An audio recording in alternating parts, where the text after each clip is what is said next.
What's up, everyone? Welcome to Matt's Anvil, the place where you'll learn the tools to forge yourself a story for you and your friends. My name is Matt. And I'm Josh. And today our topic is NPCs and where to find them. Breaking that down, we're going to talk about NPCs, we're going to talk about how to make them, how to differentiate them, how to make them effective, and how to give them meaning in your stories. And also some things about them that I didn't know, honestly, until I started reading into them a bit more today. Yeah, absolutely. So we're going to start off with the most simple, but probably the longest topic in today's session, and that is, Josh, what is an NPC? NPC is a non-player character, essentially everything in the world that is not your buddies and the characters they create. Absolutely. So, when breaking down an NPC, it's reasonable to note that there are a few obvious details. Those obvious details, the first and foremost one, is their description. The best way to give the most effective NPC that you can have is to give them a description so that players can think about them and see them. An example of that, and we'll build our own NPC as we go through this topic. Josh, name our NPC. Why would you do that to me? Because I can do whatever the hell I want. Because I don't want to pick its name, so you have to pick its name. I just hate picking a name before I know the race. Okay, fine. I'll give you the race. We are dealing with a mountain dwarf. Oh gosh. I don't want to say Thorin just because it's the most like off the. It's literally it's literally the easiest one. This man comes out here and puts me on the spot immediately. I've never even made an NPC. All right, cool. So we're gonna name him Roderick Ironfist. That's why you're the DM, man. Literally, I could have said, "Hey, Josh, come up with a mountain dwarf character," and you would have come up with a name like 5 minutes ago. No, because I don't remember the last time I built a dwarf. You're such a nerd. Anyway, we're all nerds. That's kind of the point of this place. So, already we have a few stipulations. So we have our name. His name is Roderick Ironfist, and he's a mountain dwarf. That already comes with descriptors in and of its own. When people hear that name, they're going to think, okay, so they're dealing with someone short. Yep. They're dealing with someone stocky. Yep. They're dealing with, built. They're dealing with a mountain dwarf, not a hill dwarf. So this one's miner, forger, like the whole classic dwarf. Yeah. That you would see in fantasies. Funny enough, a little less dirty, even working in the forge, than the hill dwarves. That's true. Who are constantly digging in the mountains. That's true. But still, the huge, stocky, braided beard down to like, "You'll drink your ale" and all that. They're always Scottish. They're always Scottish because they're always red-haired. Yeah. Literally always red-haired. I think WoW made that a thing. World of Warcraft. That actually sounds about right. Yeah, because they started the whole thing with "keep your feet on the ground" and all of that. Was that? Yeah, that started in WoW. Dwarves said it because they don't like flying. That's fair though. Yeah.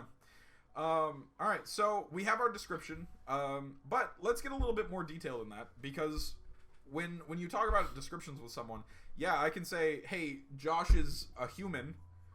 With a good beard. But that leads into a great point. It's actually really unkempt, but that's okay. So, Josh, since you failed to answer the first question, let me ask, what does Roderick the Mountain Dwarf look like? Because I hate the I shouldn't say hate, but I don't like the overused red hair. I would say a brunette, just cause. Sure. Because even in like Lord of the Rings, where they're popular, you don't see a lot of blonde ones. True. About 5'2", if I remember correctly. I feel like it's a little high for a dwarf, but that's fair. He can be a taller man. Always get. I'm not used to like the middle ground of characters. I get you. All my characters are either really tall Just or think of really a short. kobold and think of a human and cut it in half. 4'5" And a human, 5'11". Yeah, I mean, Cut that in half. I'm not, but okay. I'm sorry. I'm 6'2". You need to do better. It's a skill issue. Anyway. Again, So stocky. moderate height, Yeah. stocky. So bigger upper body. And yet more doesn't stout. doesn't skip leg day. Does not skip leg day. In very important detail. Yeah. Very important detail. So do they work out? I wouldn't say worked out, but it's more of they're constantly busy. Okay. So that leads us to another point. What's their profession? You said Iron Fist, right? Sure. As the last name? Yeah. That to me sounds like a blacksmith. Okay.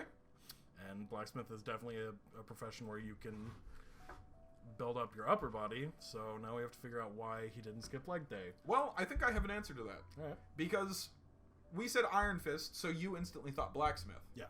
Well, what if we go one step further? He's not just a blacksmith. He's a blacksmith for pugilists. So he's a practiced monk, which is why his whole body is toned. Okay. Actually, that's really cool. I didn't think about it like that. That would do it, too. Yeah. So now we have a stout 5'2" pugilist blacksmith by the name of Roderick Iron Fist. I like that. I'd play that character. So now we have a bit of a description. We know what they're a little bit more about what they're about. Yeah. Which is a very important detail. Now you can go into even more increasing details. Depending on how important this NPC is. And that's a fantastic point. The more important an NPC is, or the more constantly they're dealt with, the more you're going to have to describe them. So having an idea of what they do and how they stand and all of the minute details, excuse me, is very important. So, for example, what does he wear? During his work, definitely blacksmith apron, which is a thicker leather. Probably wouldn't mind wearing like slightly baggy pants, just because it's something comfortable to wear. Right. Definitely is not gonna have sleeves on that thing though, just because they're hairy enough. Like they don't really need. That's fair. They're not worried about the heat or slag coming off of whatever it is they're working on. Yeah. Now I probably bet he still wears gloves for a bit when dealing Yes. with the hotter end of the forge. Yes, definitely wears gloves. Just because it's again the safe thing to do. Absolutely. And like even a character that like is a race that has fire resistance would probably wear gloves to do a job like that, just because like, yeah, you take half fire damage, but that doesn't mean it doesn't hurt. Right. It's still painful. Being burned is still painful, no matter it's what. not fun. Okay, so now we have a little bit more of a description. So he wears the leather apron, he's got leather gloves, he's got baggier pants so that it gives him a little bit more comfort, free of motion. We know that he's a pugilist, apologies. We know that he also forges tools for them. Yep. So we can imagine that the description of him is a little bit more detailed now. It gives it a little bit more higher definition, and when players think about them, they're going to say, oh, I remember this one. He's this dwarf that does this specific thing in this place. Yeah. Now, even more so, you can get even more descriptive depending on how important you want to make an NPC. And I know we keep reiterating you can get more descriptive, you can get more descriptive, you can get more descriptive, but it's worth noting that the purpose that the NPC serves determines how descriptive they are. Yeah. And what I mean by that is, right now we have a shopkeeper. Yeah, we have a shopkeeper, but like if he is let's say your party has a monk who comes from the same order Tradition that he supplies, that makes him even more important because it's likely that he's going to be the main blacksmith that your party deals with, just because you already have an easy connection to that shopkeeper. Right, and that's one way to go into our next step, which is relationships. Yeah. Another key detail that makes an NPC feel more important and alive is giving them relationships between A, your players, B, other important NPCs, or C, the world around them. Yeah. And what I mean by that is, we'll break it down. Just like Josh said, if this pugilist, blacksmith, dwarf is of the same tradition that your party's monk is, that is instantly a sense of trust on the terms of your monk. Yeah. Your monk sees this, let's say, way of the four elements. That would make sense. Sure. So, the monk in your party follows the way of the four elements, which means they deal with elemental stuff a lot. They have specific ways that they play their character. And along their journey, they come across a dwarven settlement where they meet Roderick Ironfist, this pugilist dwarf that follows the same thing that they do, though also crafts his own equipment to use in combat or for sale. Yeah. That is a connection that your monk is always going to remember because it relates to them. Maybe not so much the party. They'll remember them as the blacksmith and then point to the monk. Yeah. But the monk will at least always remember where this dwarf is, maybe remember their first name, and remember what they do. Which, that's the first way to do it. The second way is relating non-player characters to other NPCs. And we can do that using kind of what I would consider as a chain system. So, say your party's on a quest, and they have to figure out a mystery happening in a dwarven village. If they didn't start there, the best way to get there is through connections. Yeah. So your main NPC in another city, say the mayor, the Adventurers Guild, what have you, propositions your party and says, hey, something strange is going on in X dwarven village. Yeah. Get with my contact there, Roderick Ironfist. He's a blacksmith. See what he knows and go from there. So that right there is instantly another relationship that nets your characters, your party, into the mesh.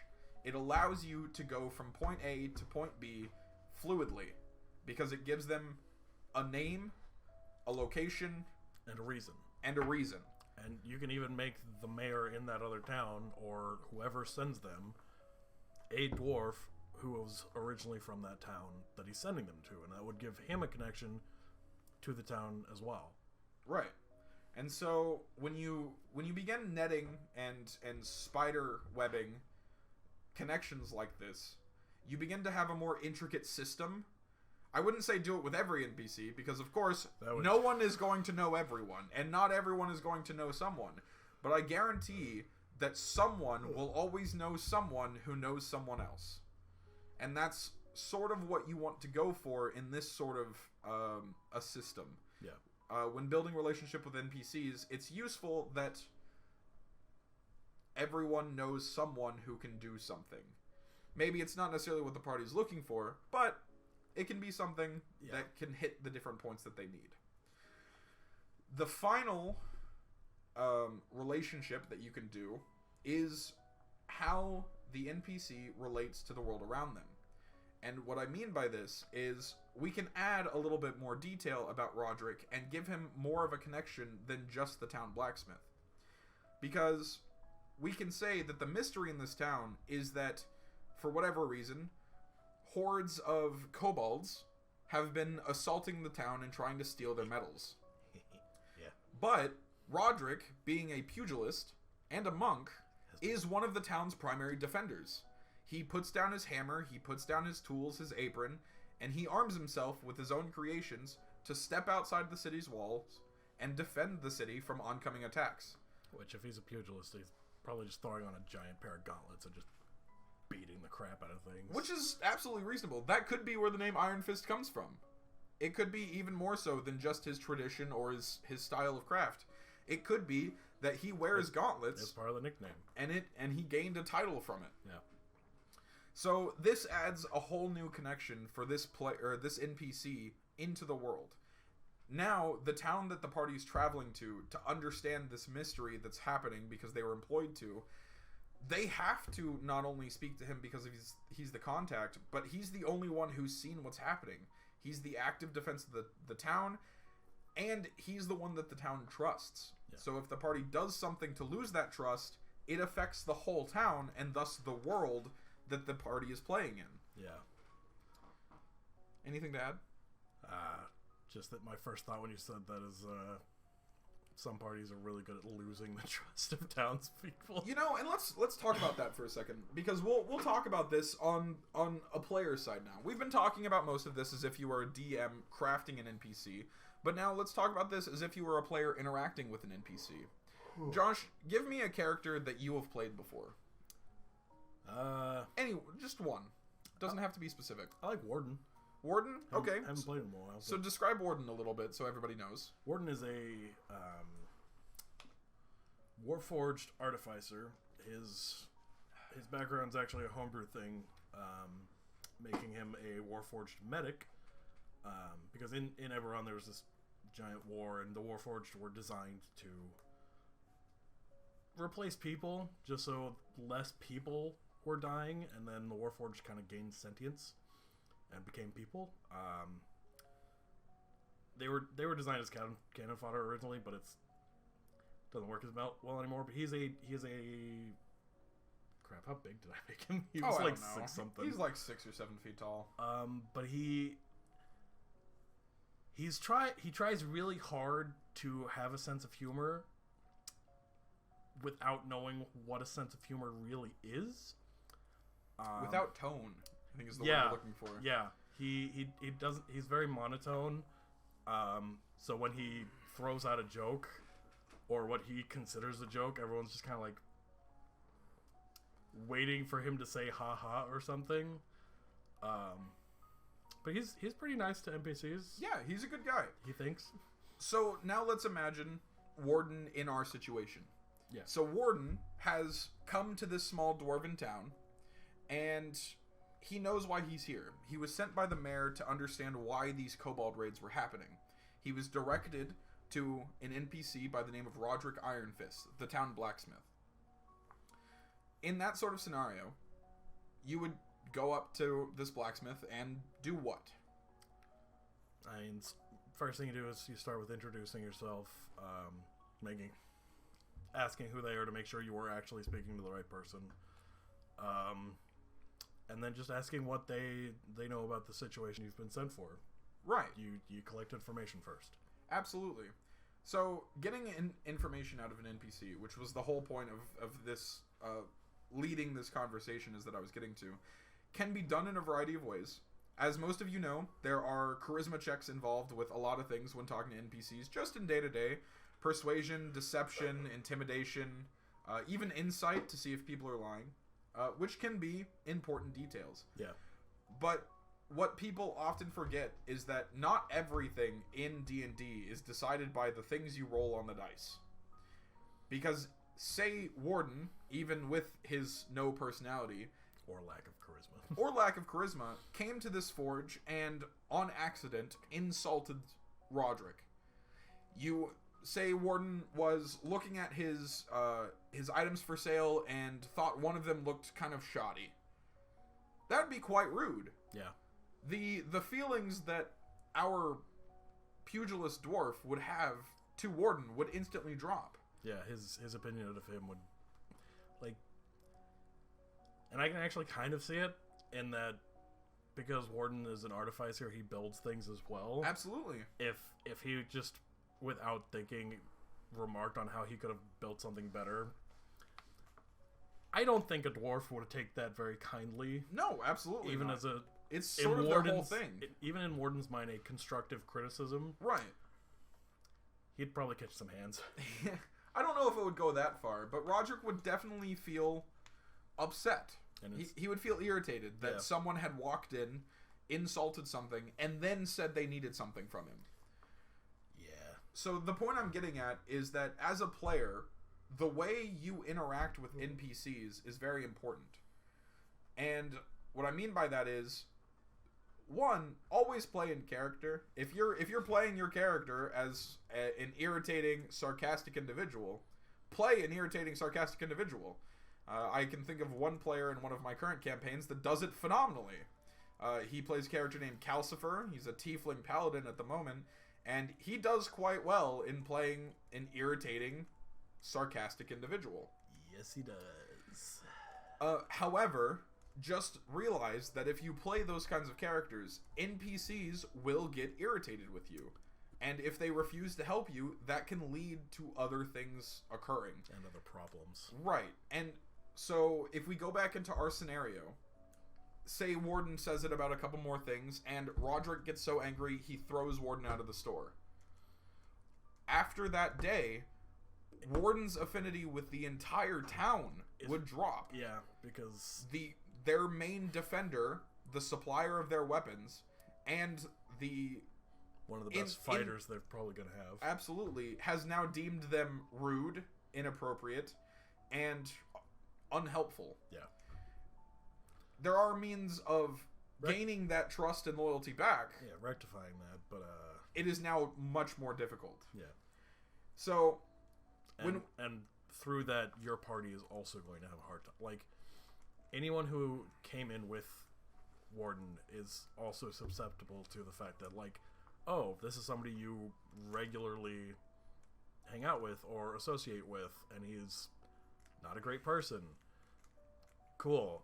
Any like persuasion check that the bard has to convince him to actually help with why they're originally there immediately gets bumped up to at least whatever the next difficulty was compared to what it was. Or if not, just disadvantage. Yeah. And nobody likes rolling with disadvantage. No. So when it comes to looking at things from a player's side, always remember, rule number 1, play in character, but rule number 2, realize that playing in character can affect your resources and the relationships with NPCs. Yeah. However, getting back on topic, we're talking about Roderick, the Iron Fist, the pugilist blacksmith who wears a leather apron, leather gloves, and baggy pants because they're comfortable, who guards the town and has defended several raids of kobolds against said town, and is a friend of the mayor who originally sent the party here. Yep. Have I got about all the information? Yep, and that's already really well fleshed out. It's a very well fleshed out character. So now let's go one step further and make them even more meaningful to the party and discussing what they know. Now, this is an important tidbit because it's not just what information do they have is useful to the party, but it's in general. Yeah. So we can already list a few things. He knows how to fight. Yes. He knows how to forge weapons. Very useful. He knows what's happening in the town because he's actively defending it. He also probably knows one or two things about the attacks that are occurring. We also know that he has connections outside of the town. Yep. So this already brings a lot of things to light about this character. He's very trusted. He has a lot of information. He's a very connected individual. And he's strong. Yes. These are important characteristics to know because they can make or break how effective an NPC is. Because I could have Roderick Ironfist, this town defender, and throw him away just by telling the party, oh, he doesn't know anything.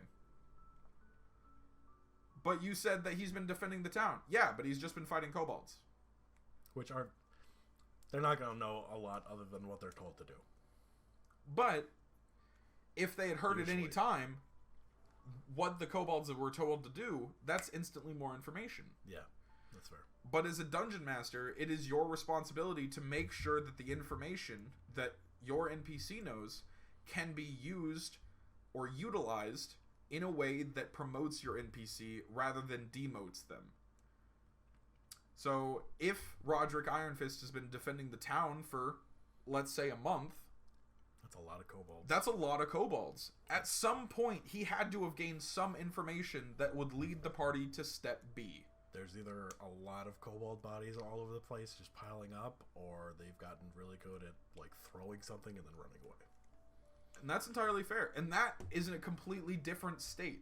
Because now we're not just talking about ally NPCs. Yeah. We're talking about the enemies in D&D or in whatever tabletop you're doing. Which, by the way, are also NPCs. a really critical thing to understand is that the things that your players or you are fighting are NPCs. Yep. They have descriptions, they have relationships, they have motivations, they have stats. And all of that encompasses making... A lot of the time, the monsters have more already written about them than the NPCs. Absolutely. Like, they are more fleshed out. They have more tools. Apologies. Yeah, they have to have more stats and everything written down. Because, like, most NPCs that are villagers don't need a stat block. Because they're not, like, it's not important. When you build a PC or an NPC specifically for, like, what we're talking about, like this fighter, he's going to have a stat block that's different than your average villager, but still, that's because you've made him important. The average villager has 10s across the board, and it's just, I exist. Because, like, not every NPC that you put into a world is going to be talked to by your party. Like, half the people in the town, you're never actually going to speak to. They're just placeholders for people doing things in the town. The ones that are important are the ones that are named and doing things. And yes, sometimes your party will be like, hey, I'm going to latch onto a random person walking around town, and you have to name them on the spot. And I'm not good at it, but just because you have to name that person immediately and give them all of these things doesn't necessarily mean you have to completely flesh them out. Because in this situation, all you would have to do is flesh them out enough to be like, hey, go talk to the blacksmith. The blacksmith being the important one. Absolutely. And you've really talked about the different levels that NPCs really require in order to be prevalent in the world that they're in. Now let's talk about one of my favorite NPCs right now. Josh is going to hate me. Oh no. But he's one of my favorite NPCs right now. And he was a completely throw-off character. I made him in a whim, I randomly named him, and it's been a blast just referencing ever since. Josh, let's talk about Rad. I hate you. So, to give you a little detail... Can you even call him an NPC anymore? You gave that thing player levels. It's fine. Just for the fun of spiting me. You can give NPCs player levels. I know, I just... In fact, that makes more effective NPCs because, if anything, it fleshes them out more specifically. Anyway, so let's talk about Rad. So Rad is, for lack of better words, a kobold.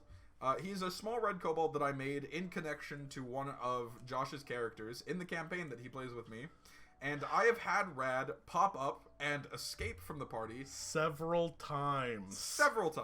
And it's very exciting because it causes, in this case, Josh, my player, an actual, like, physical reaction.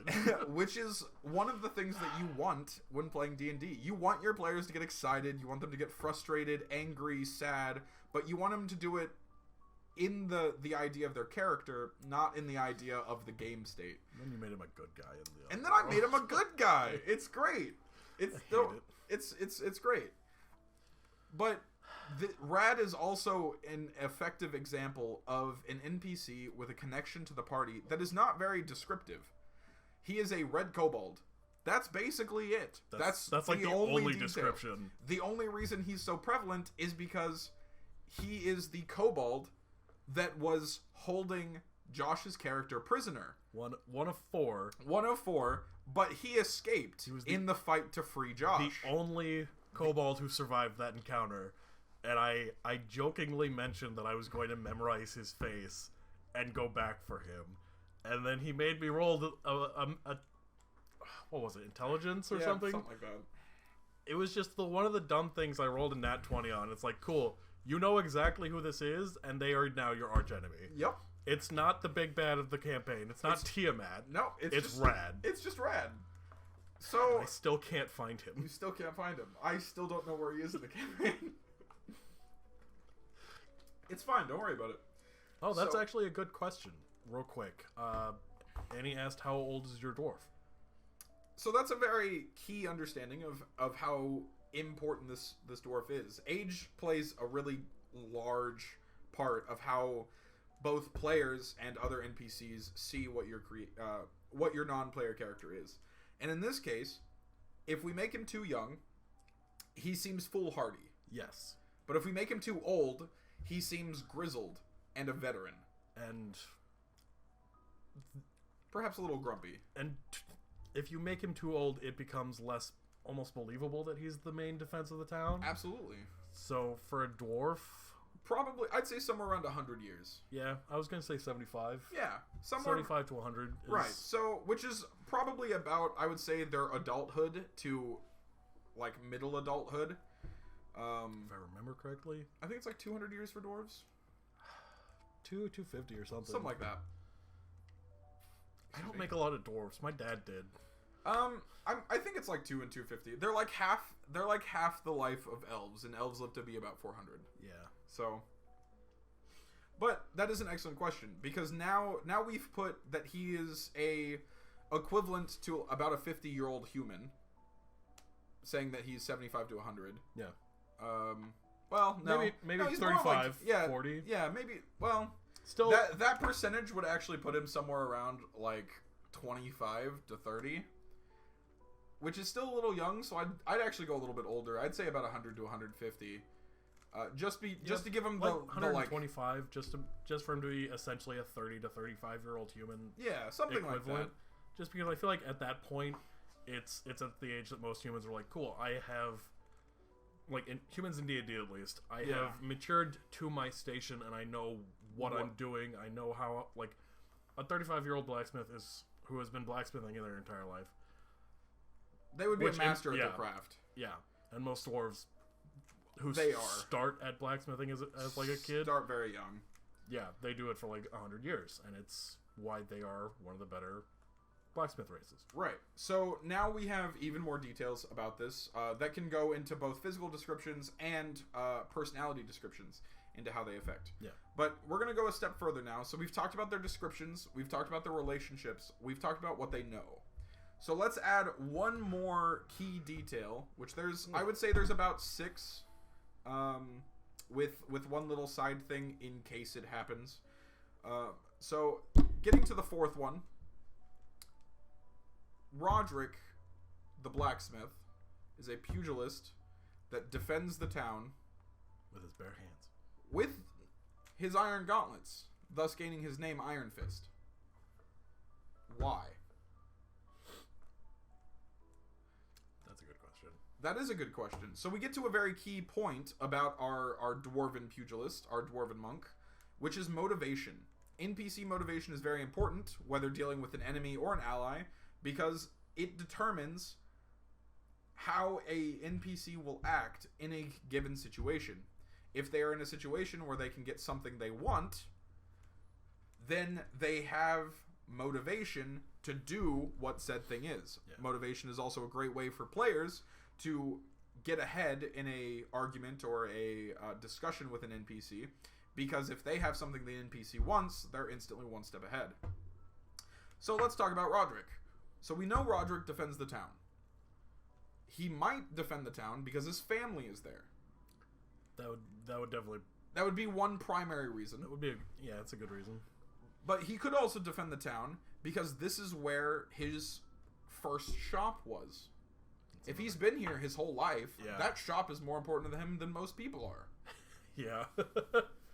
Or hell, there could be, because we said he was a monk, maybe part of the monastery or the tradition that he was with came from this town. Yeah, maybe that's why he set up shop here, is because he wants to help defend it. Or, and this is what we're doing now, is we're getting into the cases of why things act the way they do, so you can get really deep with it.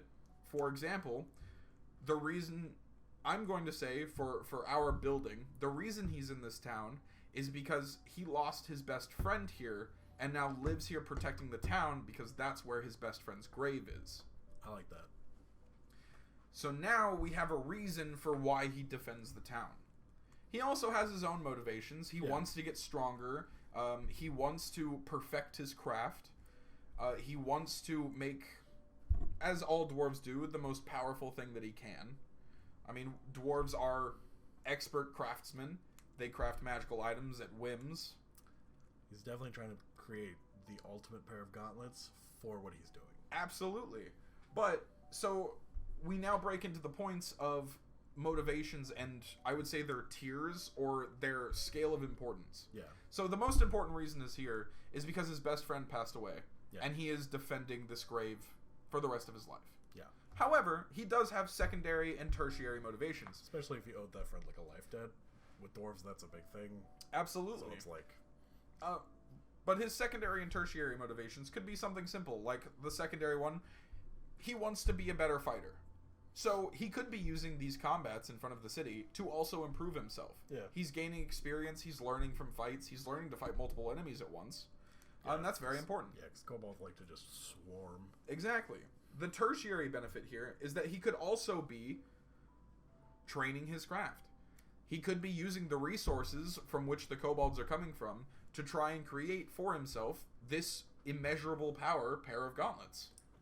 Yeah, I mean, for all we know, that the reason the kobolds are attacking is because there's a mine nearby, and that's where he's getting his materials, and they dug a little deep and found a cave of kobolds. And we can actually circle this a bit.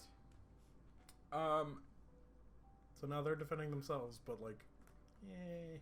Right. Kobolds.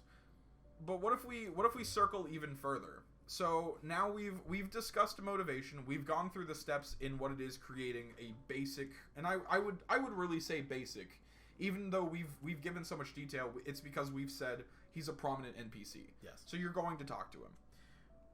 But if and when you reach a point where you want a motivation, or you want a what they know, or you want a relationship to change in a character or in an NPC, you can easily circle back to do so.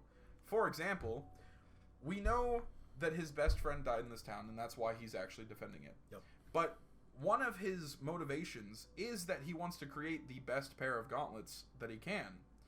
So what if the reason the kobolds are attacking the town is because he stole something from the dragon's hoard that is actually at the deepest part of that mine?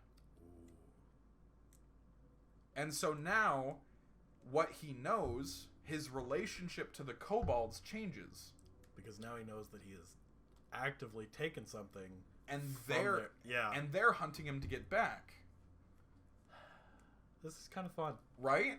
So this is what really makes D&D a blast. What we're doing right now, I don't know if anyone else has noticed, but from one NPC, the creation of a singular person in this world has also created like 2 towns, a side quest, an entire mission. Horde. Yeah, this is one of the greatest understandings of how D&D is made, not only played. D&D is just ideas that spark from one direction to another in a spiderweb that eventually makes an entire image. What we just did, we created Roderick Ironfist, a pugilist blacksmith in a mining town that has stolen riches from a dragon in the mine, causing the city that he lives in to be attacked by kobolds. Which he then has to defend. And the party is coming into this believing that there are kobold raids. Yeah. And so what they know has changed drastically. From like a 1 or 2 level of important to the most important level of information. He will be probably the, for lack of better words, the BBEG for the end of this little side quest. Not even the dragon, depending on how you play the story, of course. Yeah. You could have the dragon come out of the mine, attack the town, and now the dwarf is going to give back whatever he stole, or try to give back, because he cares more about the town than he does the item. Or you could have the dwarf refuse to give it back, and if the party threatens him or the town or anything, the dwarf could fight them. Which brings us to another key point about characters. It is always important, and I say this knowing very well how cruel your party can be. Please, dear God, always have stats for your NPCs. Your party's rude. Your party's terrible.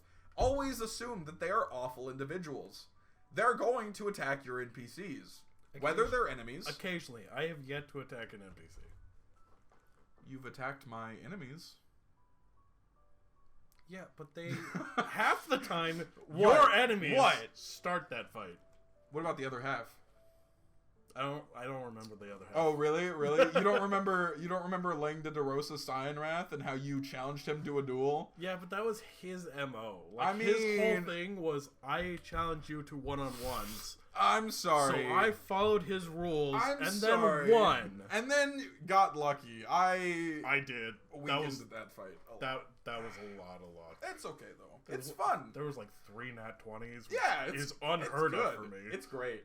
Anyway, but so please, like this is just a small snippet at the end of all of this. Please, dear God, have simple stats. Your players are going to piss someone off at some point. A dagger is going to be thrown. A fist is going to be punched.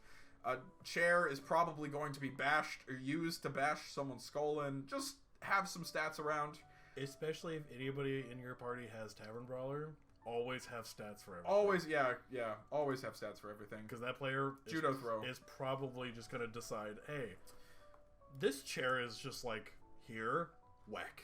Yep. It's not good. So just have stats. Give them health. Give them like, you don't even have to go through and give them like designated stats for every skill or for every ability. Just give them like a plus. For our monk, we'd have a +3 dex, a +2 strength, a +1 con. I would almost argue that he was less of a dex monk and more of a strength monk. Sure. Because of the whole blacksmith thing. Absolutely. +3 to strength, +2 to dex, +1 to con. I would say +1 to int and wisdom, but -2 to charisma.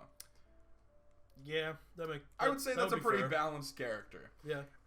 Especially for like a level 1 NPC. Right. Give him skill proficiencies in athletics and smithing tools. Yeah, smithing tools. He speaks Dwarven and Common, and he punches the heck out of you. Like that's just do that. Like you don't have to make an entire player. And the cool thing is, you can give him fighting abilities and whatnot.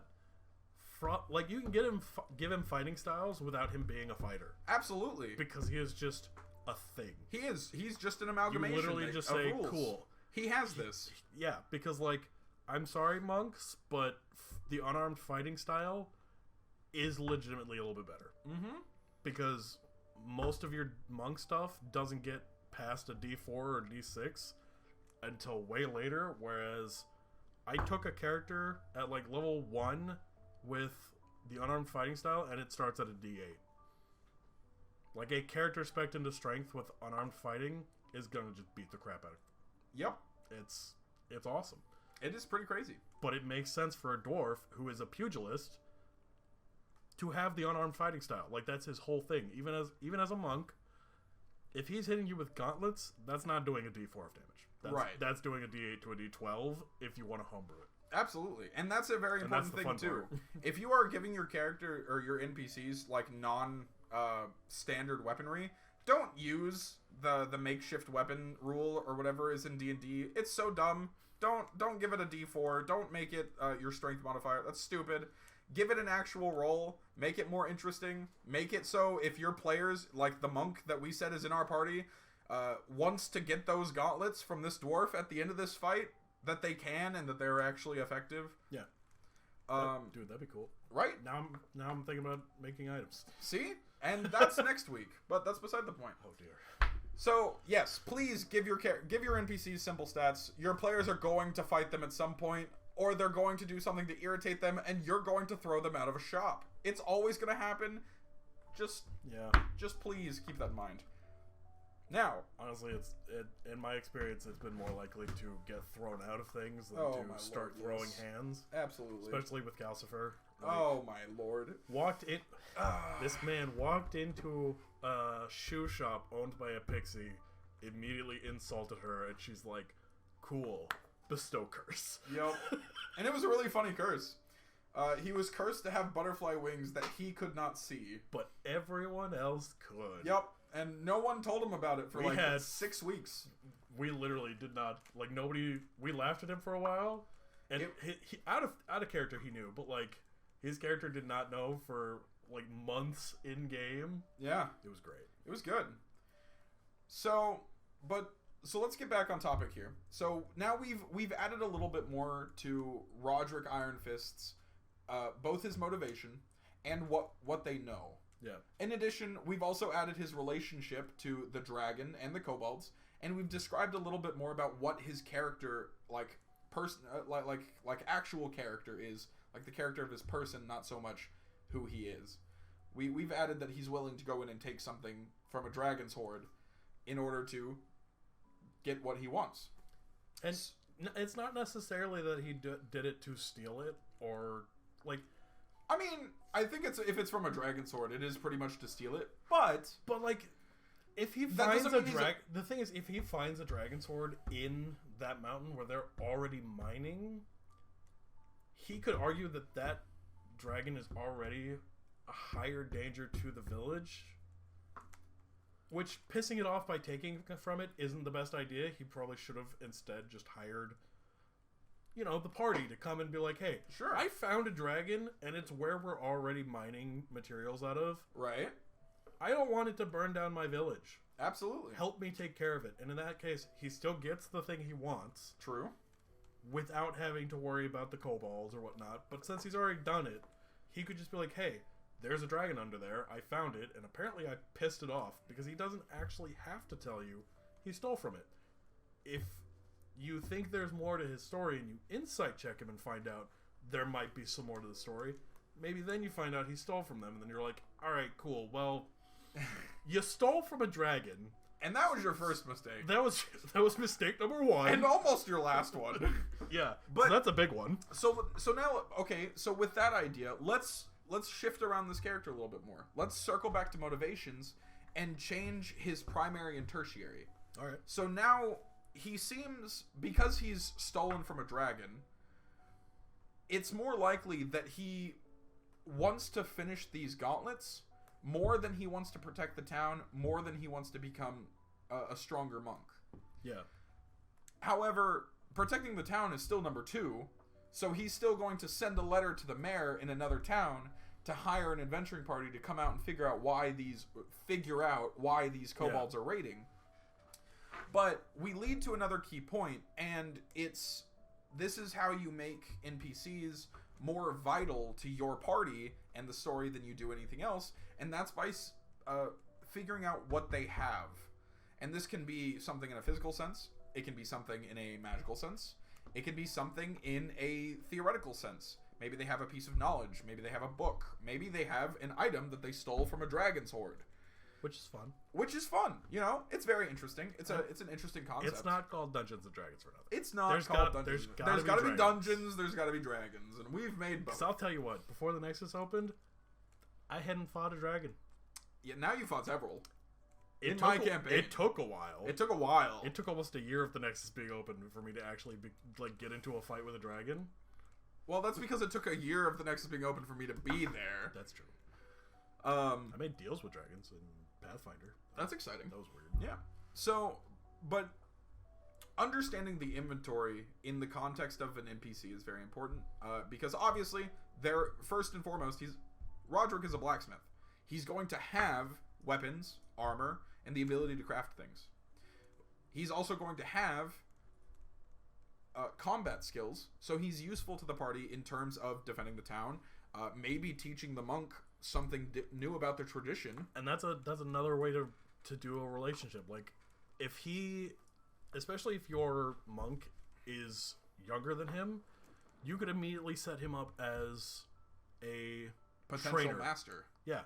Yeah, as somebody who can train your monks. So it's like, and I do kind of dislike referencing Critical Role on here, just because, like, they are a good basis. They do things so well. They do. Like, Bo training ever so often to essentially unlock her monk abilities as she leveled up. Right. To show that she was gaining these abilities. So it's not like, oh, I leveled up, now I can do this stuff.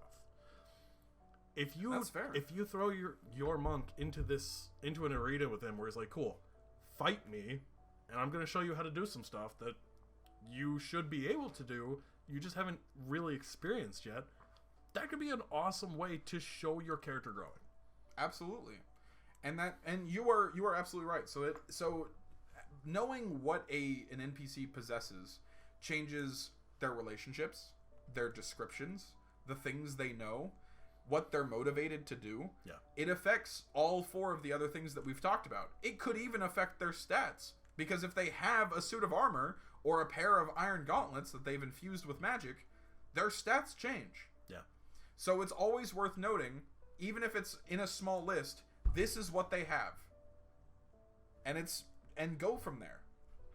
The final, I would say probably the most important thing that an NPC has, or aspect of an NPC, because this relates directly to the party and everything else we've talked about, is what does the NPC say?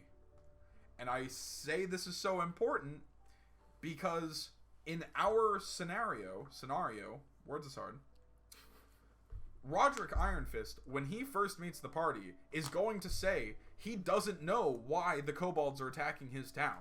Yeah. He's going to say that they had been using a mine for a while and taking the ore out of it, and then all of a sudden they broke into a cavern and all of these kobolds seemed to be coming after them. He's going to say that some danger lurks deep in the mines, but him alone is not strong enough to get in there. He's going to say all these things about the things that he quote-unquote knows, but he's not going to say everything he knows. He's going to give you the truth, but not all of it. Right. Which is a very important detail about NPCs. If you have an NPC whose motivation is differing slightly from the party, because in this case the party wants the village to be safe, but Roderick, our pugilist blacksmith who is stolen from a dragon, doesn't want anyone finding out that he stole from a dragon. Yeah. They're like terms, but one does not need all the information of another. Yeah. So it's very important to look at their motivation, what they actually know, and their relationships to different things, like the things they have or the things that they have taken from, to know how they're going to react when questioned about things. Knowing what your NPC is going to say, and this could be something as simple as just knowing what accent they're going to speak in. Knowing what your NPC, your non-player character, is going to say is vital for making them effective against a party. And I don't mean just in the case of Roderick. Yeah. If you know that your party is very grateful or likes an NPC, you can use that NPC to pass along ideas or to invoke different emotions from characters in order to give them a deeper experience. And I just thought about it. We mentioned earlier that we were going to give Roderick a minus to deck or charisma. Mm-hmm. That means he's not as deceptive, which means that would be like saying, oh, because he's not good at deceiving people, because he doesn't do it very often, he stutters a bit when he's giving them the information, which prompts them into being like, maybe there's more to the story. Maybe Absolutely. He's not saying everything. And maybe you're not doing Roderick the Iron Fist pugilist blacksmith in your world, and maybe he's not a dragon thief, and maybe it's not even a him. Yeah. But as long as you know what your characters or what your NPCs are going to circling back. As long as you know what motivates them, the information they know, what they have, and their relationships, the things that your NPC says is going to impact your campaign 100% all the time, every time. Yeah. And an example of this in my works, I would say I have 2 NPCs in my game that without them, I wouldn't have been able to depict the ideas and the concepts that I have had. Let me see if I can guess one. Sure. Calypso. Absolutely. So for those who don't know, which would be mostly everybody, in my D&D game, I have an NPC who is a shopkeeper. Her name is Calypso, and I based her exactly where you'd expect. The Greek myth of Calypso, the daughter of Atlas, who was cursed to always live on an island, alone, except for the times where she is given a hero who will always leave her. That is the curse that she has been born with. In my world, Calypso is a shopkeeper who basically lives under the same curse. In all of her alone time, she has gathered thousands upon thousands of years of experience and is a master craftswoman. So the party can meet her but once, technically. Yep. I've broken that rule several times. But in those moments, they can become close to her, and in that closeness, they can get a magical item of their choice. It can be anything. And I have given my party members legendary items before. However, that connection has caused a lot of my characters to rely on that relationship more than I had expected. I mean, that's for sure. Yeah. Take Ballman, for example. I had a bard rogue in my campaign. His name was Ballman. He was a half-elf. He was a wanderer. He was in a mercenary group for a while. That's how he connected with the party. When he first met Calypso, he was instantly starstruck. Yep. I mean, like, I could almost see the hearts in this guy's eyes as he tried to learn about Calypso. Learned everything he could and, like, found out about the curse almost immediately, and it was like, I'm breaking that. But I could see in his expression that the more I talked about what Calypso knew and what her relationship was with the world around her, that he was falling more and more into wanting, like, into the connection of that relationship. And it didn't just happen with him. I mean, take Nanon, for example. I didn't know what to ask for, and I had jokingly started trading my cooking because, like, it was something funny that I thought about, and I was like, this kobold's just gonna learn how to cook, and I don't know, it's just a funny little extra thing to do for a character. Absolutely. And he's like, I don't know what to ask for, because, like, I feel like I have the magic items I need, like, I have my big old shield for stuff, and she just, like, is like, cool, kisses him on the forehead, and he just gained expertise in cooking, and it was great. And, yeah.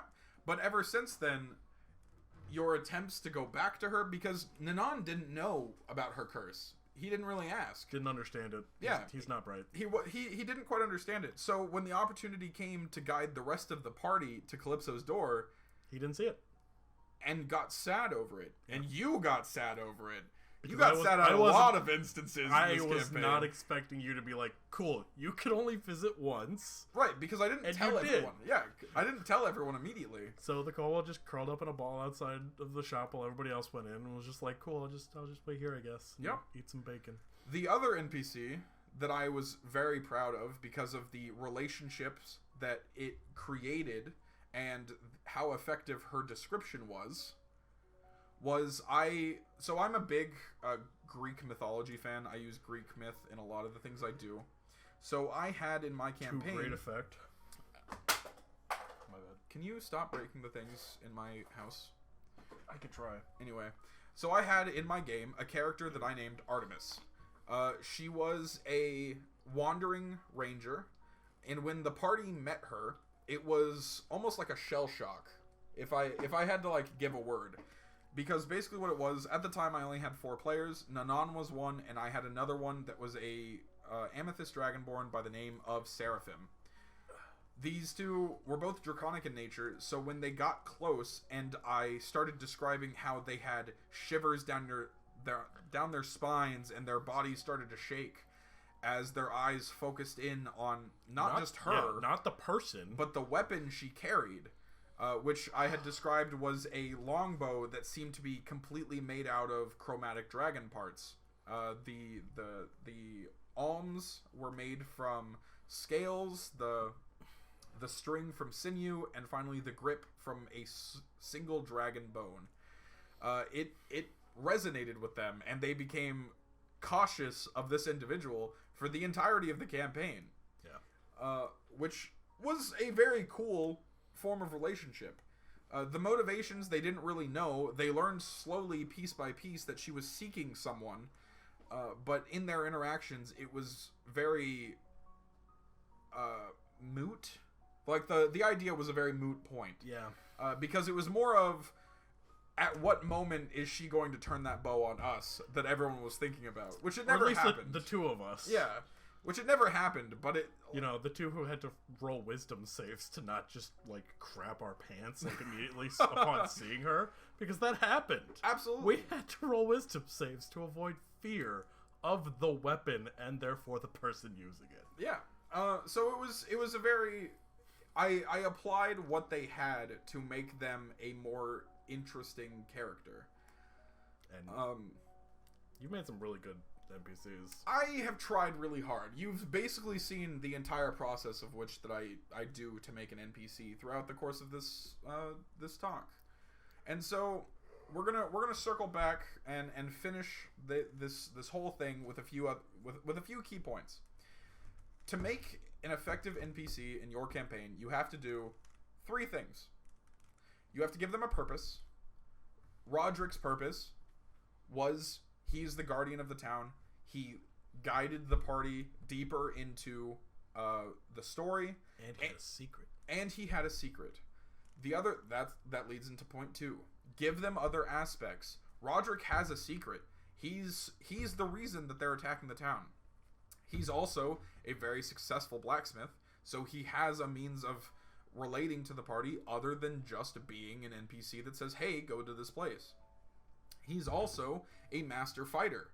He knows how combat works, and during, let's say, one of the raids on the town, he aids the party, deepening the relationship and making him more effective. The final thing is make them distinctive. Don't let your character or your players go into a town and meet the same Jim. Sorry, Jiff. Oh man, words is hard. Somebody needs peanut butter. Yeah, that's fair. Words is hard. Sorry, don't let them meet the same Joe, the same woman, the same guy everywhere they go. Just in different hats. Yeah. Really, I mean, if anything, that's what a DM is. It's just a guy in different hats. I have seen somebody do that, like, literally. Like, not for every NPC, but there was, like, 3 different stores that he described as being, like, attached to each other. And you walk in, and whichever door you walk in, there's this long bench or... Counter, that's the word. I'm not good at English. Words hard. And each door, when you enter, has a bell, and you ding it, and you hear the halfling scurry over with his stool. He gets it over to where you are at the door, grabs a specific hat, puts it on, talks to you, and you're like, cool. And then you, like, walk down the counter, you see him, like, take the hat off, drag the stool over, put on a different hat, and get up again, and you're just like, oh, that's how this store works. Ironically, that's an effective NPC, but it was hilarious because it was distinctive. Yeah, exactly. Giving your NPCs, of course it was. Giving your NPCs a distinctive feature. In our case, we gave several. He's a key NPC. He's a bit mischievous. He's got that stutter when he lies to the party. Yep. He has multiple reasons to defend the town that he does, and he's a master monk to relate to your own party. There's a lot of things that make him distinctive. And even if they don't catch on to the stutter, you can then have him aid the party in a fight against the town. And then if any of your characters speak Draconic and they hear the kobolds be like, hey, it's that guy who stole, that's another way to be like, cool. They didn't either decide to make an insight check or didn't roll high enough, which can sometimes feel meh, but like, absolutely, if there are lots of ways to get information around, so it's fun. Let's start closing this conversation down because we've talked a lot. I also forgot to talk about the loyalty feature that I read about today. Well, that was cool. We kind of talked about it. I mean, not in the specific terms of things, but yes, D&D does have a loyalty system that exists that as you relate to NPCs, you can tick their loyalty up or tick their loyalty down, and the higher or lower it gets, the more likely they are to do things. Yeah, didn't know about that until literally today. And if you're not sure how to, like, what moments in a conversation or in a relationship to cause things to happen, that's a good tool to use in order to kind of help ease that pressure. So now you can set a counter of at +3 loyalty. They're more likely to answer the party's questions, or maybe even tell them that he took something from the mines. But at -3, it's more of he doesn't even want the party's help defending the town. He thinks them rude and cruel and doesn't want them anywhere near anything. Yeah. So I guess we did kind of talk about it. Yeah, so many words. Yeah, we just didn't say that there was necessarily a tool that they could use point-wise that would benefit them in a... If you can't make it fluid, you can do it in points to make it more, like, simplistic. You can ease the... Scamming is hard enough. Like, it's confusing enough, like, base. That sometimes you just need a tool. A little bit of simplicity, and I just wanted to make sure that I didn't forget to say anything. No, absolutely. Simplicity is the biggest key. I mean, don't get me wrong. We've gone very in-depth with a singular NPC, and from it born an entire quest. Yeah. But you don't have to do you that. don't have to do that for all of your NPCs. Dear God, if your party is going through a town just to travel and they want to buy something, please, Jesus, don't even name the shopkeep. Just say you walk up to the blacksmith and you buy whatever it is you're looking for. If they're not specifically sent there to meet somebody for a quest, you don't have to do this much work, dear Right. Lord. If you want an effective NPC, even as just a basic shopkeeper, give them a purpose. If their purpose is... I want to sell my stuff. Let me rephrase that. Give them enough of a description to match their purpose. Yeah. Which I think is the whole lesson for what we've talked about today. If you are making an NPC that is a vital part of your story, who has stolen something from the dragons, caused a town to be attacked, and is now defending that because he wants to craft an insurmountable weapon, cool. You know to make him incredibly descriptive. You know to name him Roderick Ironfist, the pugilist blacksmith who's defending the town that his best friend died in. Now we have to start a counter for that sentence. Yeah, I've said it a few times. But that's great. Go descriptive with it. But if their purpose is to sell your fighter a goddamn sword, his purpose is to sell him a goddamn sword. He doesn't even need a name. A shield, or like he finally saved up enough money for plate because, dear Lord, is plate expensive. Right. So which is dumb. I don't like it. So when making an NPC, be like so we're gonna get to the closing word. When making an NPC, be knowledgeable or be forward with their descriptions, their relationships, what they know, motivation, what they have to say, and simple stats in case your party fucks up. To make fucks around and finds out. To make an effective NPC in your campaign, give them a purpose. Give them as many aspects as you think they need. And again, make them distinctive. Like one halfling who wears 3 different hats because he happens to own 3 different stores that are connected to each other. But gods above, please remember, make the description of your character based on what their purpose is. The better and the bigger the purpose, the more descriptive. This is going to help you as a dungeon master. This is going to help you as the players. This is going to help both of you interact on a deeper level and make your games more meaningful. And that's all we're trying to do here. At Matt's Anvil, the only thing we want to do is we want to, as I said, give you the tools to forge yourself a story for you and your friends. Because that's all that matters. Like always, the #1 rule in Dungeons & Dragons and everything... Have fun. Have fun. Please, dear God, just have fun. If you're not having fun, change what you're doing. But yeah, all of this is great, especially for homebrew. Absolutely. Or world building. Like, or, well, even if you're playing modules. If they give you an NPC, do this. Make a list. Yeah, like, just because you're running the starter kit of Icewind Dale, if it gives you an NPC and you read through them and you're like, this is kind of lame, make them a list. Yeah. Change it. Make it your own. Because remember, and we talked about this last time, you can play one campaign 100 different times. You can DM a campaign 100 different times. But that does not mean you're going to run the same thing every time. You're always going to change something. And if what you change is how detailed certain NPCs are, I guarantee you that's going to be one of the better 100. Yeah. So, as we come to a close for the third time, because we can't stop talking, descriptions, relationships, motivation, stats, a purpose, and distinctive are the key features that make an NPC. The more distinctive they are, the more important they should be. Yeah. Or vice versa. The more important they are, the more distinctive they should be. But beyond all else, please, dear God, have fun. Yep. Thank you all so much for listening. We are live every Monday at 7 o'clock on Matt Does Everything on Twitch. It's every other Monday. It is every other Monday. Thank you. Yep. We are live every other Monday at 7 o'clock Central Standard Time on Twitch at Matt Does Everything.